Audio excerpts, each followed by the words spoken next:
Miguel Bru, un joven estudiante de periodismo, fue detenido ilegalmente y torturado hasta la muerte por efectivos de la Comisaría Novena de La Plata el día 17 de agosto del 93. Si bien los culpables fueron condenados por la justicia, su cuerpo nunca pudo ser hallado. La desaparición de Miguel ocurrió en la época en que las viejas prácticas de la dictadura quedaron expuestas a la vista como nunca antes, al igual que esa relación entre la política, la justicia y la policía.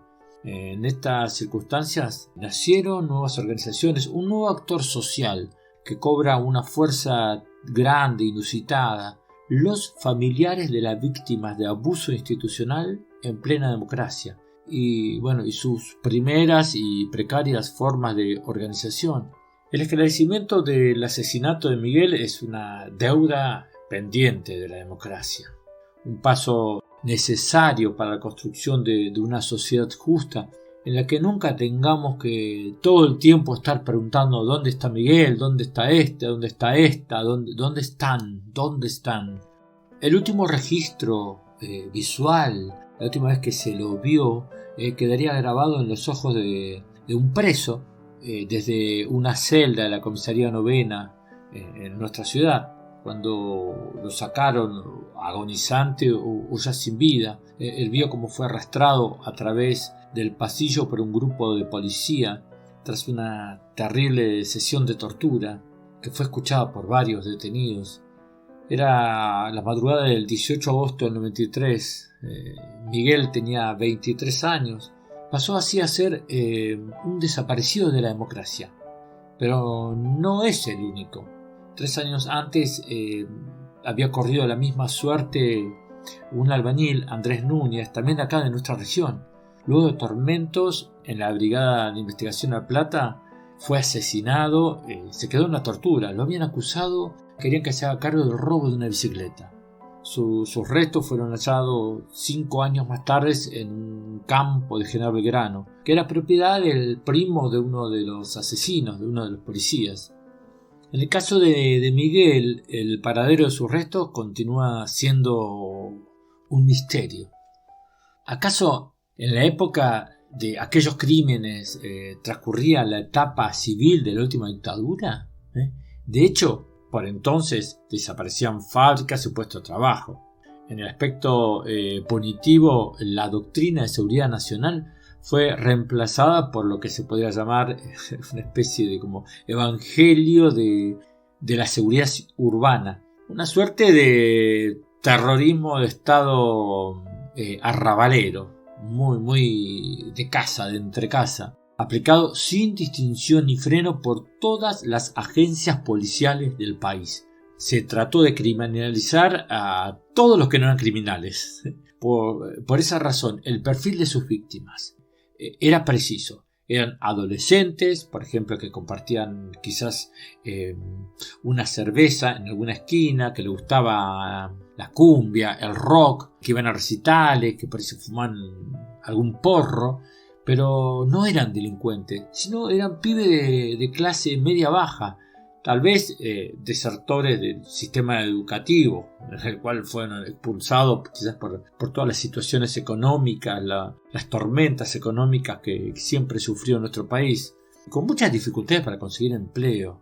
No había un solo laburo. Esa gente fue tomada como blanco predilecto por la policía, en el nombre de un ejercicio ciertamente heterodoxo como prevención del delito, junto con la práctica sistemática del gatillo fácil, contra menores socialmente excluidos y con algunos antecedentes penales de baja monta, digamos, ¿no? Una práctica que, por extenderse hasta ahora, hasta nuestros días, ¿no?, plantea, como siempre, el mismo debate: la democratización de la fuerza de seguridad, como una gran deuda del Estado con su propia historia.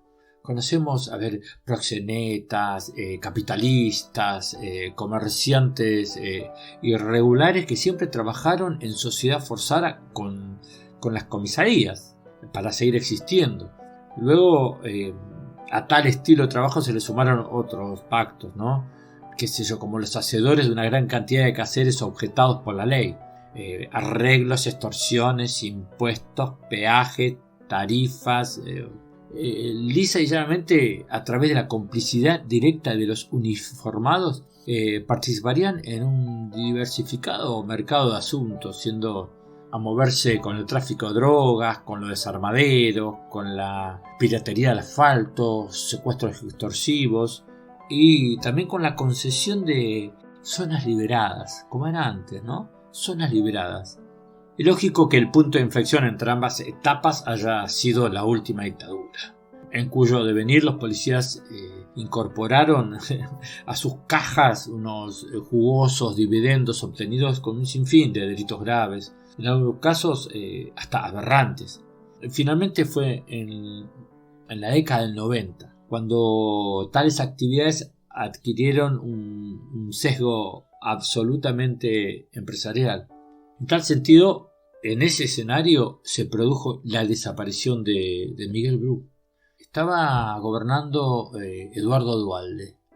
El doctor Eduardo Petillani, un ex militante fascista, estaba al mando de la Secretaría de Seguridad, hasta su reemplazo por el ex juez federal Piotti, quien formaría una dupla memorable con el legendario jefe de la policía bonaerense, ¿recuerdan? Pedro Krochik. Eran los días de la maldita policía, una época de gloria, determinada por un acuerdo espurio y secreto entre el mandatario y lo que denominan la mazorca provincial, su policía. Hacían la vista gorda ante los negocios a cambio de su presencia en las calles para así instalar una ilusoria sensación de orden. Aquel delicado equilibrio se iba a hacer trizas con lo que se denominó la masacre de Wilde.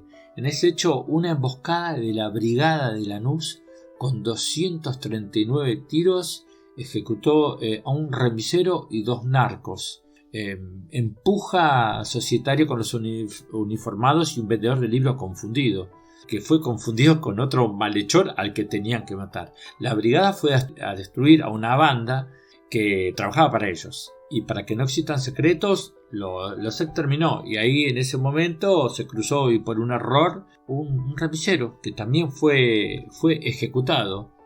Sus hitos, el derrumbe del narcotráfico en el sur por una cámara oculta, la detención del influyente comisario Juan Rivelli y su patato por el atentado a la AMIA, la causa judicial armada a Guillermo Coppola, la masacre de Andreani, también como se llamó a la ejecución de una banda enviada por la propia policía, que iba a asaltar dicha empresa. Los esperaron afuera y los liquidaron, como para acallar a sus propios, a la gente que trabajaba para ellos. Bueno, y después tenemos lo que fue el asesinato en Pinamar de José Luis Cabezas. Semejante cadena de eventos hizo rodar las cabezas de Piotti y Krochik, y bueno, y sumergió al gobierno de Duhalde en una crisis institucional casi sin precedentes. El caso Bru fue el primer signo visible de esta debacle, un signo que la atravesó así como si fuese un fantasma muy notorio, sin disimular. A ver, su desarrollo fue notable. Contó con la inacción deliberada, el caso Bru, del juez platense Amílcar Barra, un sujeto incapaz de disimular su subordinación al poder policial, un sinvergüenza, sin desmerecer el encubrimiento corporativo que hizo toda la bonaerense, ni el empeño del propio gobernador de entonces por diluir todos los efectos que generó este asunto. Ante tal muro de impunidad, el reclamo de justicia, incubado en la asamblea de la Escuela Superior de Periodismo, trascendió a las calles de La Plata para ser una causa nacional. Una causa encabezada por Rosa Schoenfeld, la madre de Miguel, una mujer sin militancia, sin experiencia política. Incluso el padre de Miguel era un efectivo policial de una comisaría de Berisso. Lo cierto es que la epopeya de Rosa, la madre de Miguel, torció la dirección del expediente y el destino de sus actores, ¿no? Aquella montaña de papeles sería para el doctor Vara la tumba de su carrera judicial. En mayo del 99, los asesinos del estudiante, el subcomisario Walter Abrigo, el sargento primero Justo José López, fueron condenados a cadena perpetua. En tanto, el comisario Juan Ojeda y el sargento Ramón Cereceto recibieron unas penas menores por complicidad en este hecho. 4 meses después, Duhalde, también salpicado por la masacre de Ramallo, ¿recuerdan la masacre en la que un grupo entró a asaltar un banco y después fue asesinado a la salida? Ahí también se notaba la presencia de la mano policial. ¿Por qué ejecutar a todos los que salían teniendo rehenes? Mataron al rehén que era el director del banco. Eso lo vimos por televisión y en directo. La mano de la policía y del poder político que maneja la policía en todos estos hechos criminales. Miguel Bru sigue siendo un desaparecido. Meses antes de concluir sus estudios, lo que le decían la escuelita, así se le llamaba antes a la Escuela Superior de Periodismo, los estudiantes solían cruzarse en los pasillos con un pibe de primer año que casi siempre se vestía con una campera de musa, vaqueros agujereados, un pañuelo de cuello. Él era Miguel. Él era Miguel Bru. Miguel Bru, detenido ilegalmente y torturado hasta la muerte por efectivos de la comisaría novena el 17 de agosto del 93. Su cuerpo, ocultado por los asesinos, nunca pudo ser hallado. Los policías acusados por el hecho fueron condenados. El juez del caso destituido. La madre de Miguel creó una asociación muy activa, no solo con el caso Bru, sino con todas los casos de violencia institucional. Asiste a las víctimas de esta violencia. Sin embargo, nada pudo quebrar el pacto de silencio entre los asesinos, que jamás reconocieron su autoría. Y hoy aquella pregunta inicial conserva una vigencia dolorosa, terrible, que es: ¿dónde está Miguel?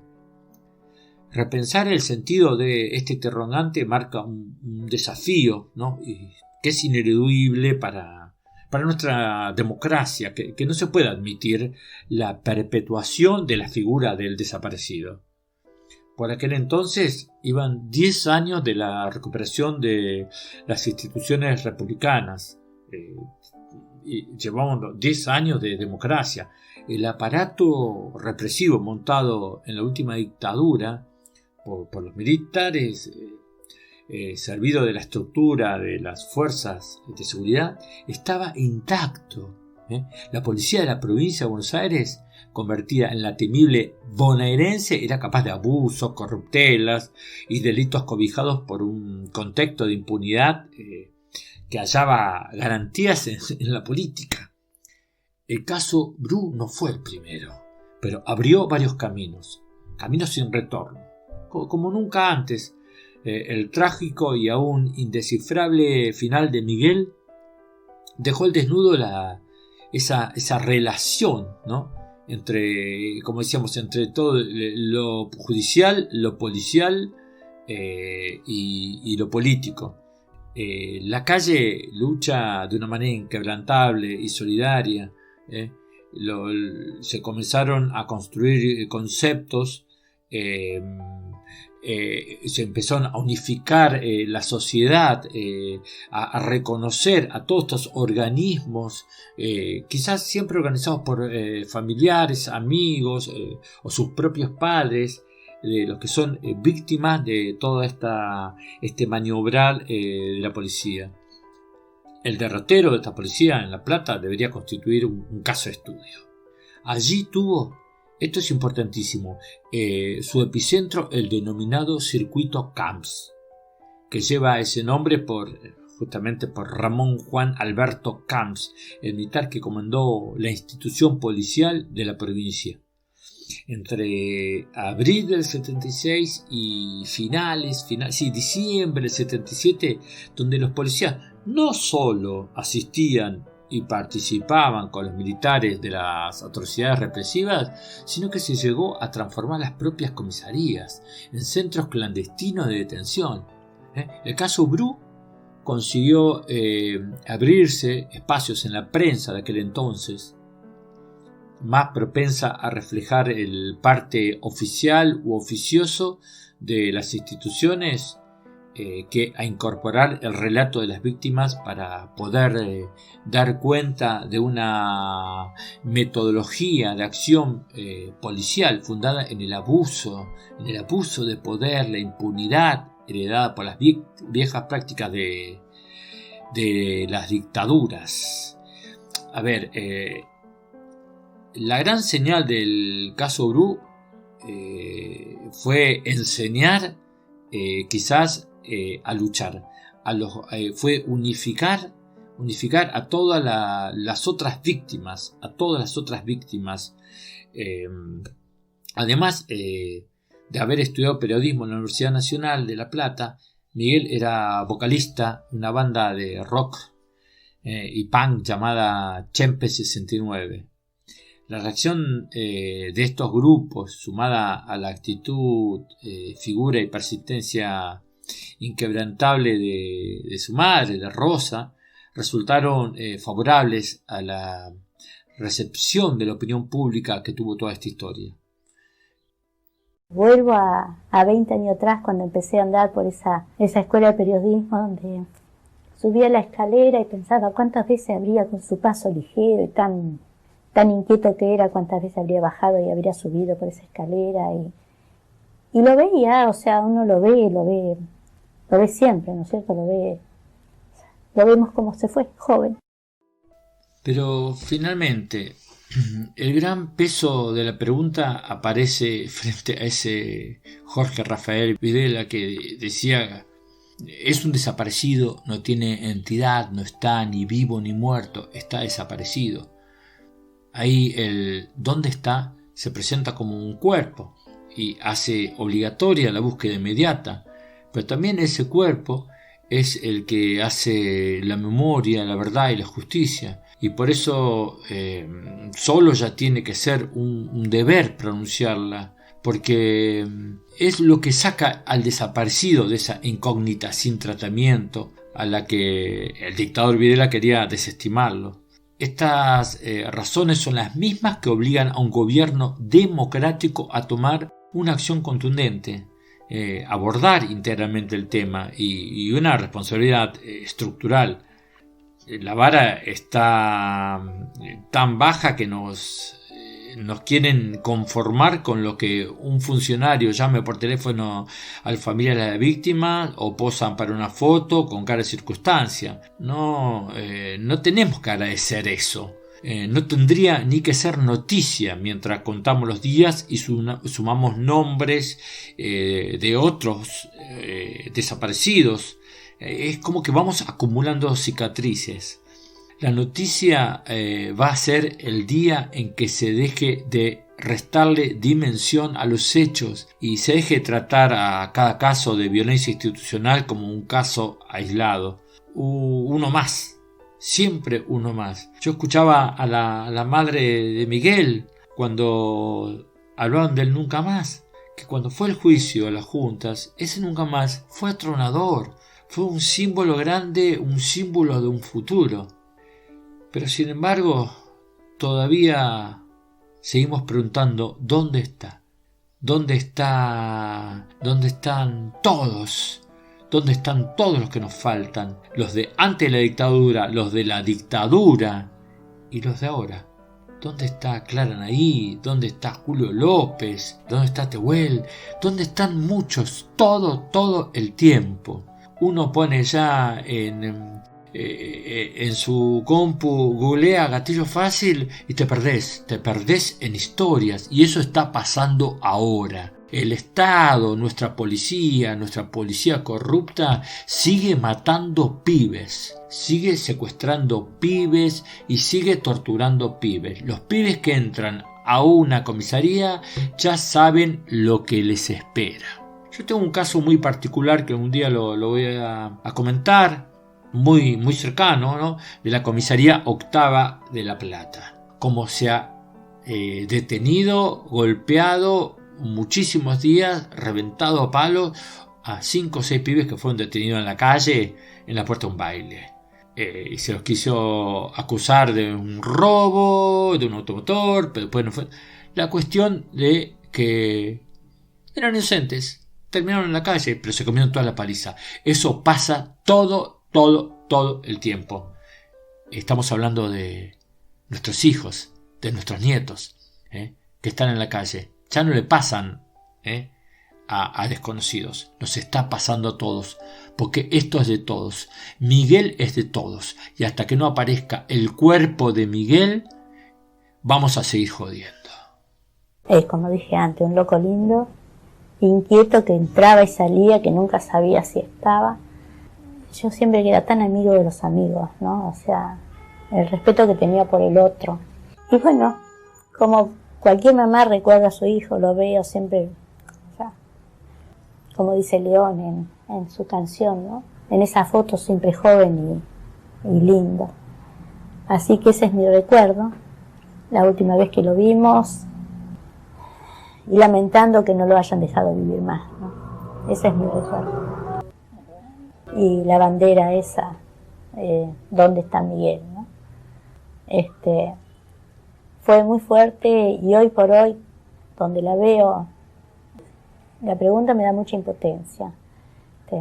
Me da impotencia cuando veo dónde está Julio López, dónde está Luciano Arruga, ahora hace unos días estuvimos en Córdoba, dónde está Facundo Alegre, y siempre ese dónde está pega muy fuerte, te duele y te taladra, porque tenemos que seguir preguntándonos dónde está Miguel, o dónde están tantos chicos, ¿no? Cuando las primeras preguntas las hicieron las madres, ¿no? ¿Dónde están nuestros hijos? ¿Dónde están nuestros nietos? Y donde hubo un juicio donde se hablaba de un nunca más. No hubo nunca más.